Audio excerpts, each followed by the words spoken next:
hampas kay Wave. They will secure that kill 2-4-1 in favor of Finesse Phoenix, but they need to take down this tier 1 turret first for them to get at least a much more better map control, and they will be successful to do so.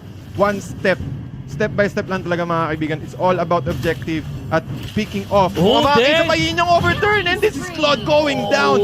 Nasurpresa na doon. Yung yin yung overturn taga ni Carl TZ. Unexpected, and this is Claude. Hindi siya nakapag-BMI. Hindi siya nakapag-BMI. Saktong-sakto yung pagkagamit doon ni Carl TZ na kanyang yin yang overturn. Not only that, in-underestimate ng Finesse Phoenix yung firepower nitong Kag.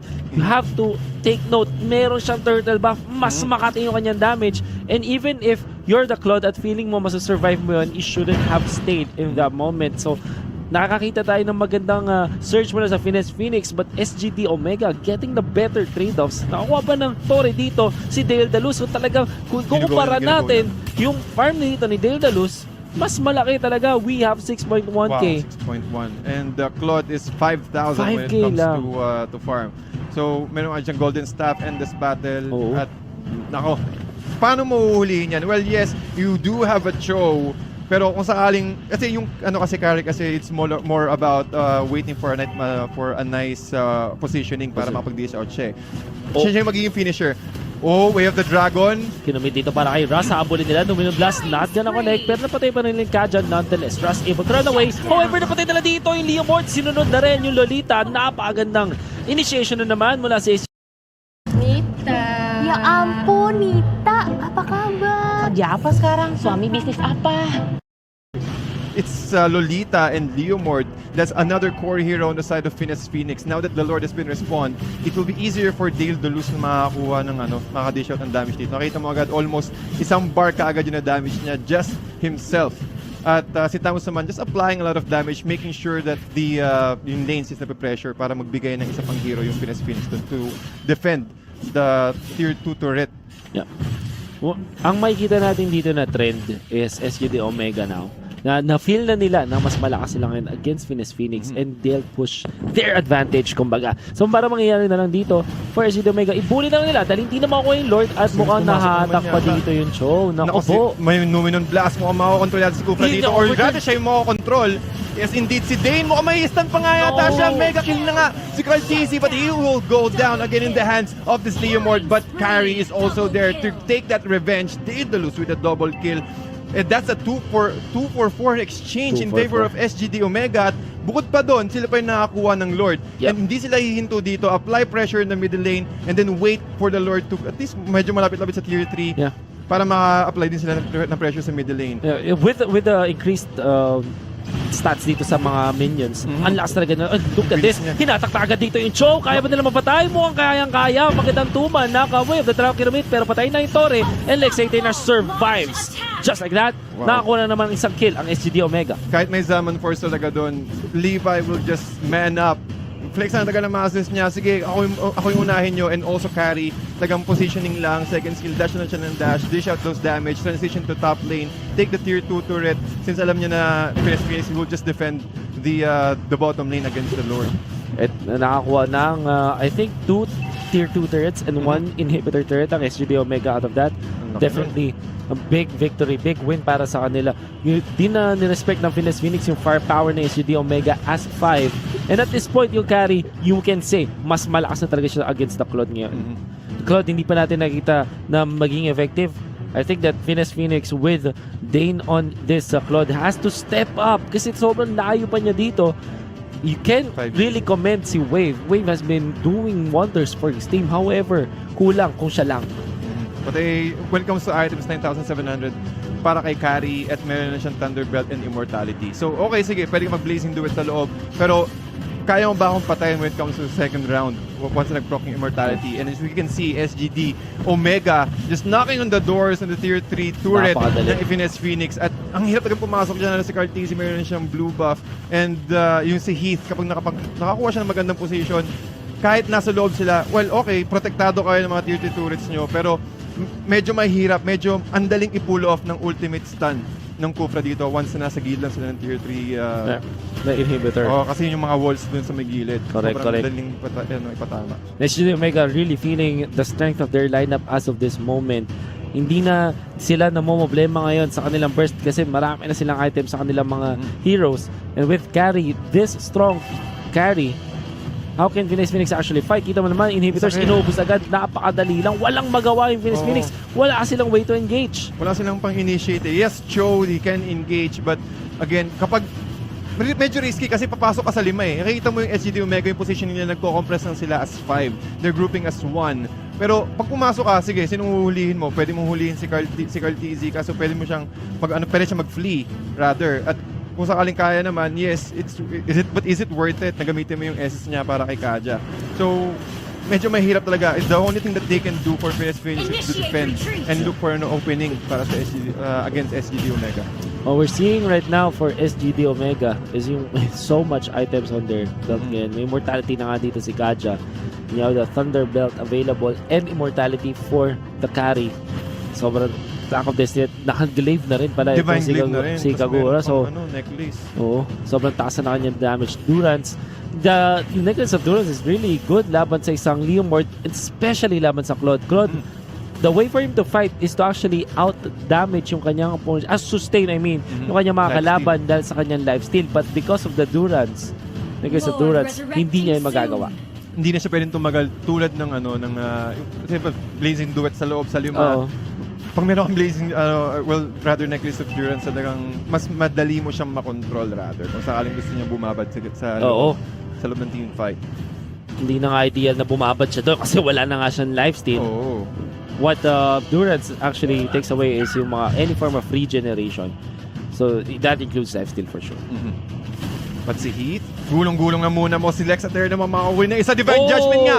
Sulit pa rin yan si Tian. But with the Bulwark is there. And also popping the Courage Bulwark on the side of Tian.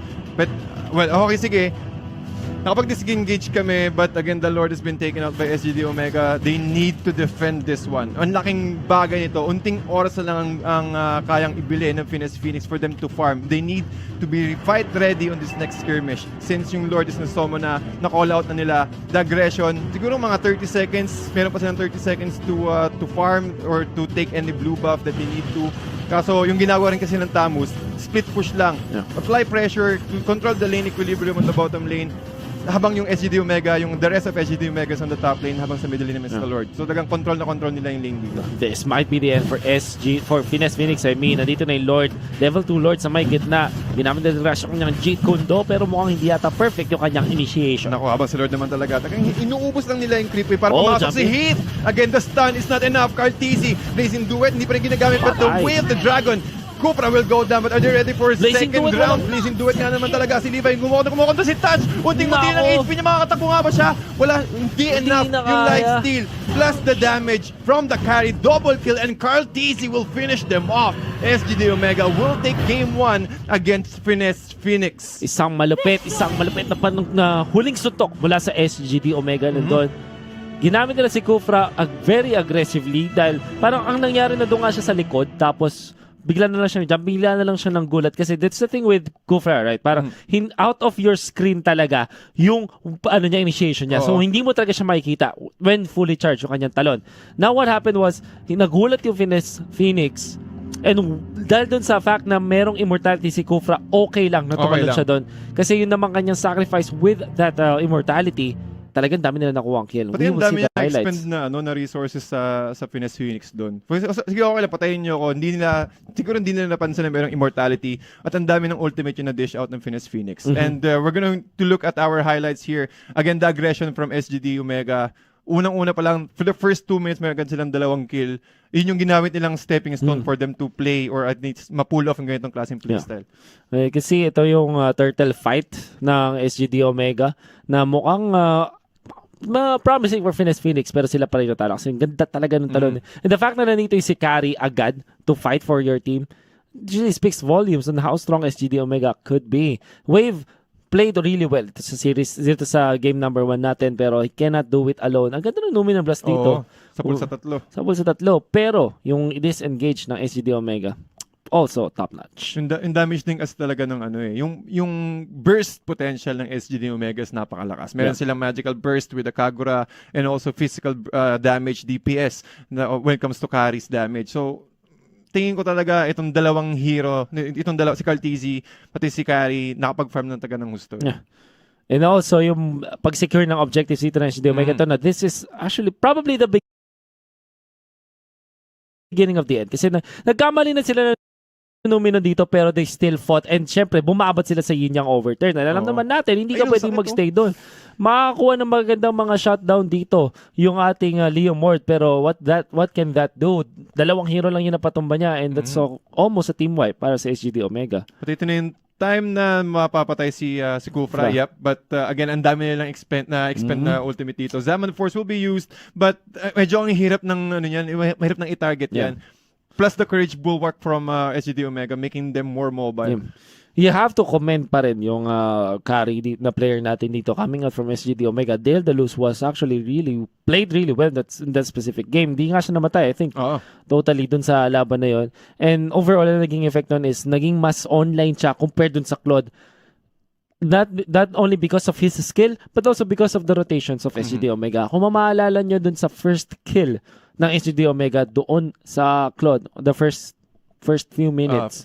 Unang-una pa lang yun na first blood guard siya eh. So, ang laking yung oras na dapat nagpo-farm ka, yung experience na dapat na nandun ka, na-control agad nila. Kasi si Carry, wala silang ganong sagot eh. On the side of Finesse Phoenix, nakapag-farm si Carry. We have the draft right now. Lunox pa rin ang ban ng pareha sa teams. This time mula sa Finesse Phoenix naman. And we can expect na yung Grak pa rin ang mababa dito for SGD Omega or even that Esmeralda na nakita natin binan ng Finesse Phoenix naman. Tingin ko it's pwedeng ibigay ng Finesse Phoenix dito yung Esmeralda but they need to keep an eye on the mga possible na meta heroes ngayon. Kufra, siya yung nakikita ko dito na na sobrang taas ng success rate when it comes to playstyle kasi isa siyang hero na kahit saang playstyle pwede mo siyang ilagay. With the amount of initiation or counter initiation that he can dealt and also the control, yung crowd control niya, ang daming pwedeng ipare sa kanya. Kasi nakikita ko sa meta na to, it's all about pairings eh. Meron tayong Esmeralda and Angela, Angela and Leo Mort, yung mga ganun klaseng pairings when it comes to lane. At yun yung magiging sagot nila for them to pull off that kind of aggression na nakikita natin kanina sa first few minutes pa lang, napatay agad nila si Claude. So, the control at kung paano mo i-shutdown yung core heroes ng opposite team. Grak, naturally, ang ibaban ng Finesse Phoenix dito and Kajan na rin para sa SGD Omega. Ayaw nilang ibigay. Siyempre, pag na-first pick nga naman ng Finesse Phoenix yan, talagang luging-lugi sila. Nakita natin ngayon si Sir Lex sa mga known na personalities dito sa MPL. Esmeralda, first pick mula dito sa Finesse Phoenix. And mapapaisip na SGD Omega, are they gonna go for the Harith? Kasi Harith, like we mentioned, hindi ganun kaganda laban sa Esmeralda just because of the fact na nakarely sa shields ang isang Harith. And Esmeralda, gustong-gusto niya yung mga ganun. Maraming shield. Mas mabilis or mas binibigyan mo siya ng sustainability to fight once meron kang armor at hihigo. Duel rekomendasi dimulai! Let's go! Thamus, they can go for another Hayabusa. Gusto makita ulit ng Hayabusa dito against the Esmeralda. But it really depends on how they will control the lane. Since meron agad silang rotation, very good rotation from SGD Omega with the Cho and also a very good offlane hero for SGD Omega as well. Thamus, pwede silang mag-Leo Mort against Finesse Phoenix dito kung saan yung napipili nila. Minotaur tsaka Claude ang napili dito ng Finesse Phoenix. Now, SGD Omega, they can answer with another tank or maybe isang magandang mage na palalagyan nila dito sa gitna. Dahil nabanan natin si Lunox and that means that Harith is gonna be their choice. It's still okay. Well, okay din naman mag-Harith eh. Kung sakaling, kasi si Esmeralda kasi sa first skill niya, kailangan mo talagang sumobra ng lapit eh. Yung sobrang salubso ba. Pero para makuha mo yung shield niya. But kung merong Zaman Force si Harith dito, pwede niyang i-dodge yung kaagad eh. Or lumayo, i-microplay lang si Esmeralda. But it's quite risky since merong Minotaur, merong Minoan Fury yung Finesse Phoenix dito. There's a good answer actually from Finesse Phoenix. Leo Mort ang naban dito ng SGD Omega. Na napakagandang sagot actually. They can go for a Hellcurt at this moment kasi wala nang mapagtatapat dito ang Finesse Phoenix but isang napakagandang pick din. Kufra mukhang effective na previous game. Why change what's not broken? Indeed. Omsim. But on the side of Finesse Phoenix, they need crowd control na rin eh. Well, tingin ko okay yung Minoan's Fury into Star Moon, yung ultimate ni Touch or rather ni Esmeralda. But Fighter, tingin ko siya yung mag-front eh. Well, kaya mag-front ni Minotaur, but they need to get another hero who can dish out. Fighter, Mage, yes, Gwen is also... I like Gwen. Tankers, listen up. We need to destroy that button. Quick, before they press it. Requesting artillery support. Oh, bugger. Come on. It almost worked. It's a top one. Can't do it. What do we do, Commander? Commander, maybe we call in reinforcements. What's this? The call reinforcements button? What luck? Okay, just click the link already. Stop staring at us. Click the link. What a shame losing to a button. Play World of Tanks for free.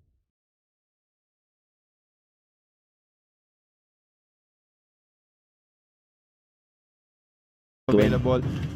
Okay, so double mage composition plus MM, Yeah. plus Mark. And alam natin na ang Gwen ay isang magandang combo with the Minotaur. Parang magandang theory craft yun na talagang magandang combination. Ang masasabi ko lang is it's not that hard to actually do it. Mahirap siya pero hindi ganun kahirap na i-combo yung Minoan Fury into the ultimate of the Gwen. Kasi ang layo ng pwede mong talunan eh. Pati yung ano niya, kung sino yung mag-go in, kung paano nila i-ensemble or i-time yung mga skills nila. Yeah. But looking at SGD here, yeah, it's still okay. They can play aggressively. They can also control the late game kasi meron silang carry. Tingin ko it's all about 4 heroes kung paano nila i-solve itong ganitong klaseng aggression ng Esmeralda and Gwen combination. Yeah. Interestingly, carry pa rin naman dito ang SGD Omega. Pero nag-back-to-back na Purify sila. So, dalawang Purify nila, which is the best answer sa Minoan Fury and the Gwen. So, at least, meron yung mga core dito ng SGD Omega will have the good tools, good set of tools to at least survive that Minoan's Fury, which is very, very important kasi napaka-importante sa laban natin ngayon na magkaroon ka ng magandang team fight. And speaking of the game, ito na yung laban natin. Finesse Phoenix on the blue side, si Touch ang ating Esmeralda at yan on to that Minotaur. Si Wave ang ating Gwen, Dane on the Claude, and Russ sa kanyang akay. At sa red side naman, we have SGD Omega, Levi para sa Tams, Heath naman sa Cho, Carl TZ on the Harley, or rather on the Harith. Lex Aether naman sa Kufra, and Dale Deluz naman sa ating Harry. Yeah. But tingin ko, it's all about lane composition talaga. Dale Deluz, he off to go for on the bottom lane kasi si Esmeralda, binabarat si Touch. This is ito yung mga kailangan mong gawin talaga eh. Aggression, control the Esmeralda as soon as possible. Hindi mo siya hahayaang makakuha ng at least isang core item. Concentrated energy, well, if he can go for yung normal attack type, or you can also go for a clash type, which is concentrated energy talaga, or into an oracle. But it really depends on the current situation. But I think it will be effective if kung sakaling magano siya, or early oracle with the amount of magical damage that Cartesi can dish out. Pero depende rin kasi sa control na mangyayari for the first 5 minutes of the game. Yeah. For SGD Omega, it's all about yung aggression ulit na ginawa nila din kanina to secure again Dale Deluz. Now, for Finesse Phoenix, kailangan nila din lagyan ng magnifying glass to actually see where Dale Deluz is. Hindi na pwede ding hayaang makapag-farm to as compared to the previous game. Kasi it's gonna be really scary for their lineup. Medyo matutunaw sila dito kay Dale Deluz. And knowing na merong Purify itong si Dale Deluz, hindi siya masyadong worried dun sa mga counter initiation that can come out from Finesse Phoenix. So, as of this moment, the way for you to actually take down the carry, to take down easily. Si Cartesi naman, mukha yata mapapunch. Hindi, ang ganda talaga ng shielding Naku, dito. force pa nga siya. Si Rasman tumatakbo. Si Heath nilang pumasok sa loob. Yes, the control is there, but Cartesi, again, with the Zaman Force, he can just easily micro his way out.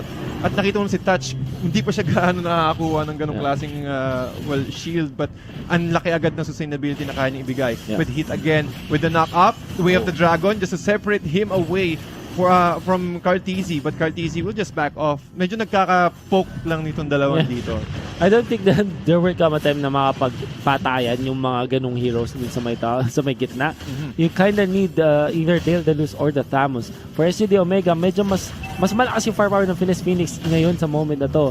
And SGD Omega doesn't get necessarily fight unless of course maganda initiation nila. Ito na Zaman Force bilang. Sino makakuha ng turtle? Turtle makakuha pa ni Harry but First Blood. The side ng SGD Omega dito pero hindi pa rin tapos. Makakuha pa si Thamus into the Minotaur but to knock off the touch. The way of the dragon again. Esmeralda is now being controlled. It's 5 against 1 mga kaibigan. Makakuha pa siya ng isa. Hindi. Triple kill para kay Thams. Wow. At Finesse Phoenix, medyo nahihirapan sila sa ganitong klaseng control or sa aggression ng SGD Omega dito. Ang dami nilang stun.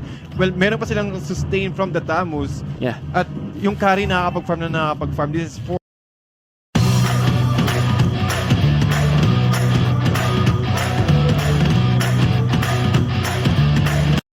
To say na hindi kaya ng SGD Omega to unless mapunta sa magandang part ng mapa where yung choke point ay nasa side nila. Now, the crab coin will be taken by Dane but Levi actually jumps forward pero hindi niya itutuloy. Pero ang gusto kong sabihin is sobrang ideal situation na para sa SGD Omega. They fought against yung full duration nung ating Zaman Force. And alam natin kapag full duration yung Zaman Force, sobrang saya ng isang hari. Naku, the stun! Uy, grabe Gandang naman connection. talaga yung initiation ni Lex, ni Kuya mo Lex doon. Ang Plus ganda Carl TZ, huling-huli. At mga kaibigan, kailangan mag-farm. Unahan to sa farm since merong Claude at carry dito. So, ang napapansin ko talaga, tol, when it comes to late game, mas lumalamang yung carry kaysa sa 6-pack items. Full pack na talaga. Huwag na tayo full packan pero isang mabilis. Isang mabilis lang talaga from SGD Omega. 0-6 mga kaibigan, 4 minutes in 20 seconds at lumalamang na ng 4K net worth ang SGD Omega against Finesse Phoenix. At nakikita naman natin, looking at the map, talagang hindi nila tinatantanan itong top lane. Gusto nilang basagin itong top lane dito. They're chasing. You wanna go for the Minotaur and mukhang patay si Minotaur dito. Napakadali. Ang talaga sobrang daling i-pull off talaga nung stun ni Kufra. Oo. At AoE pa siya. So yung ang tagal pa nung stun dito. So kahit isang mage lang isama kay Kufra talagang makakapatay kayo kung Why do millions of us play World of Tanks? Well, I like crashing. Na napakagandang item mula sa SGD Omega. Di nila afford na kailang bigay ng ganong klaseng farm against Finesse Phoenix at lalo't si Esmeralda pa nakakuha. Well, I think he will go for the Calamity Reaper here for the Esmeralda.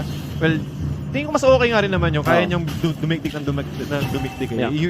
Ito yung type ng Esmeralda na kahit cooldown yung mga skills mo, kaya mo pa rin mag-dish out ng damage since yung normal niya meron kasamang physical and magical. It's actually good for an Esmeralda to actually get this. Ang problem mo na lang ngayon is yung reach. Kasi the thing with Esmeralda, kailangan mong pumunta dun sa gitna ng laban. SGD Omega, they're quite prepared for that. Meron silang Thamus, meron silang carry na kayang-kaya sa mga close combat, kumbaga. I agree. At nagabi ng taga initiation Russ with the Hurricane Dance.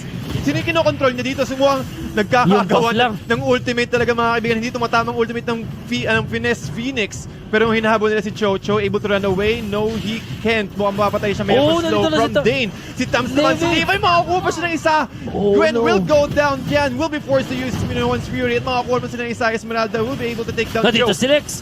Select naman dito ng mga Cartesia. Again, with the 7-4 slowing the rest of Finesse Phoenix. Si Chan mahuhuli yata dito. And again, another kill on the side of Cartesia. Si Tash nakipag 1-on-1 kay Cartesia.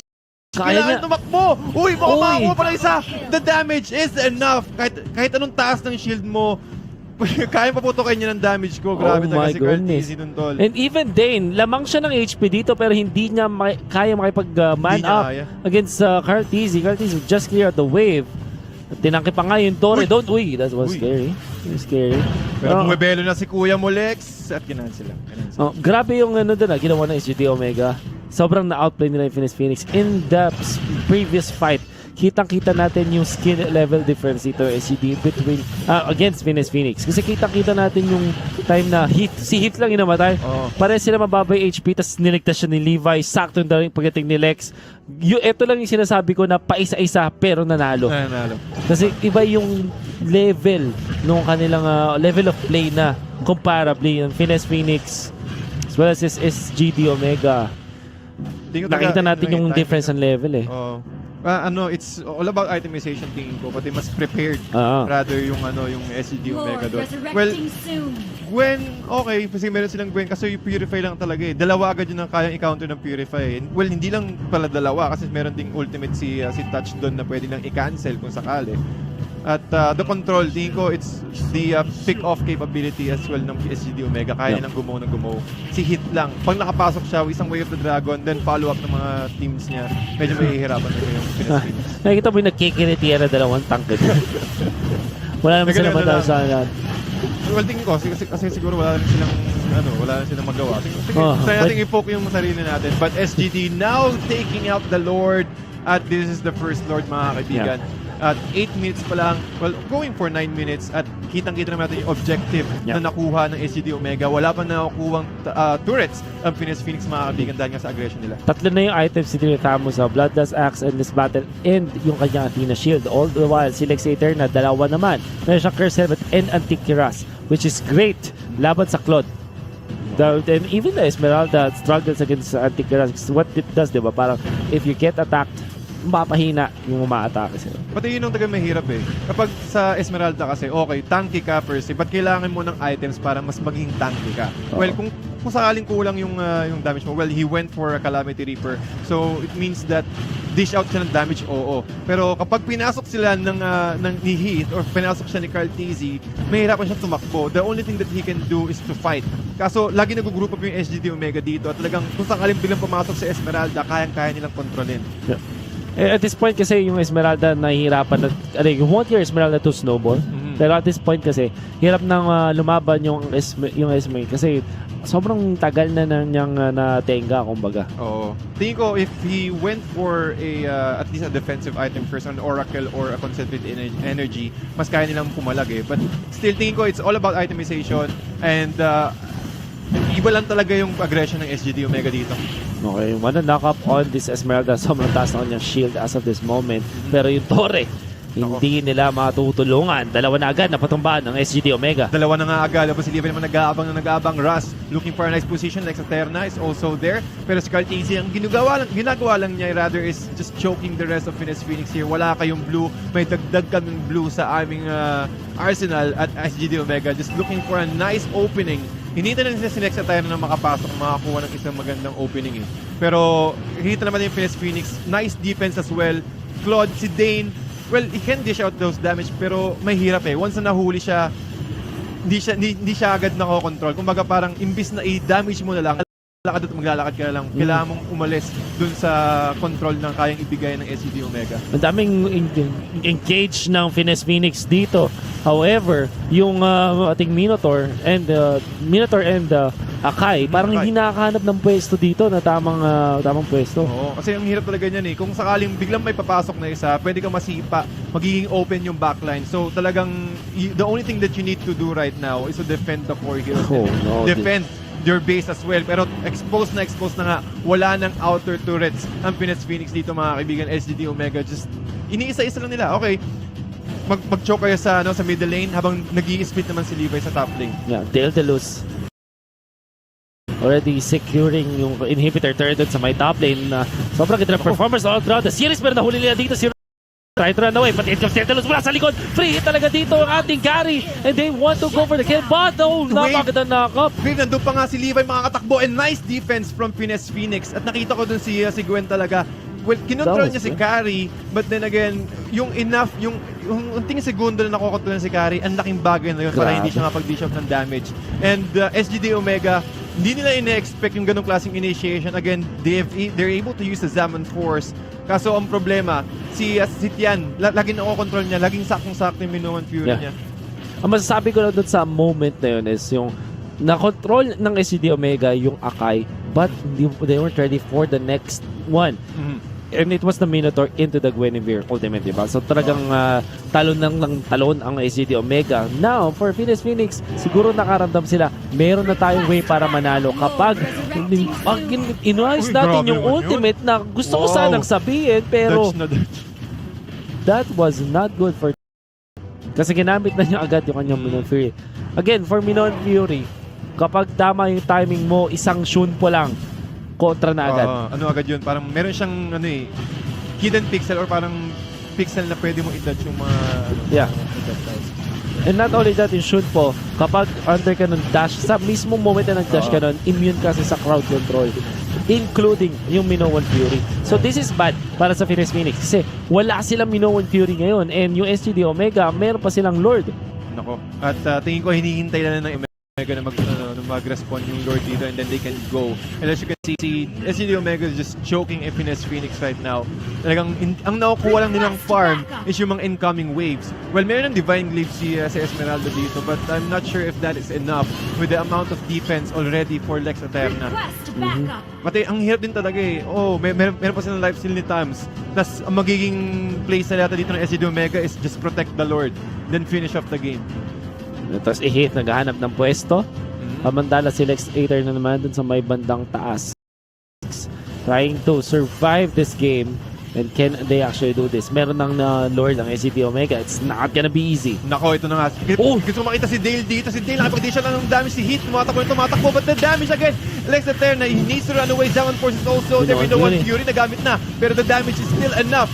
Yung Lord mo ang pumapasok sa objective dito. Godlike for Tams. And also Dale Deluz. Kumukuha pa ng isa. Inaabangan niya sa may well area. But he's taking a lot of shots from the main, but inhibitor will go down. SGD Omega will take down Finesse Phoenix in the 2-0 sweep at 3 points ang makukuha nila para sa series na to.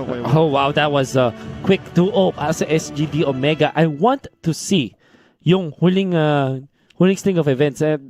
Dale Deluz only died once in this series. Oo. Hindi siya namatay ng previous game. Correct me if I'm Hindi siya wrong. namatay ng previous game. Eto, kitang-kita natin kung gaano kalupit to kanyang performance with this specific hero. I wanna take note as well. Kung babalik tayo sa highlights mamaya, yung last clash na nangyari, there was a Minoan Fury but out of range si Kari. Hindi siya na-stun at all and because of that, nakapag-free siya mula dun sa likod. With the ultimate activated, walang magawa yung Finesse. So Finesse Phoenix, I mean, against this carry. In game 1, hindi nila na-check. Game 2, hindi rin. This is just a perfect series para kay Dale Deluz. Tingin ko rin kasi talaga, ang ganda ng ang ganda ng being as a core hero na kailangan mag-farm. Ibang klase yung yung control niya. Alam niyo kung saan siya pupunta, alam niyo kung saan yung safe spot, and that gives SGD Omega, or that will also give him a lot of time to farm. Yeah. At ilang ultimate din yung na-dodge niya doon kasi talagang Exactly. alam ng Finesse Phoenix na si Dale Deluz lang talaga magiging dito, priority hero. Ang initial turtles na nasa-secure dito ng SGD Omega, really good for their team. So, I don't think na naka-retribution dito ang enemy. Sino ba naka-retri sa Finesse Phoenix? So, I don't think na that's a big problem already for their team. So, parang pag wala kang retribution, talagang lugi kayo sa mga objectives. Wala kang opportunity to steal the turtle at yung Lord. Mahirap nga naman talaga yan. Pati nakita natin dito kung gaano naka-aggressive si Cartesi. Alam nila na ahead sila with 3K net worth lead. 4 minutes pa lang yun, tol, at alam na nila na ganun sila ka-ahead. At nakita natin yung Esmeralda. Well, unfortunately, I wasn't really expecting that kind of play. Rather, when it comes to the Finesse Phoenix sa Esmeralda. Kasi tingin ko, talaga it's all about itemization. But tingin ko tama lang din talaga yung rotation ng SGD Omega. It's not, hindi problema ng individual player yon. Tingin ko, it's all about the team comms. Kung gaano ka kasanay, kung gaano mo i-rotate yung team mo. Actually, Wanna see a trick?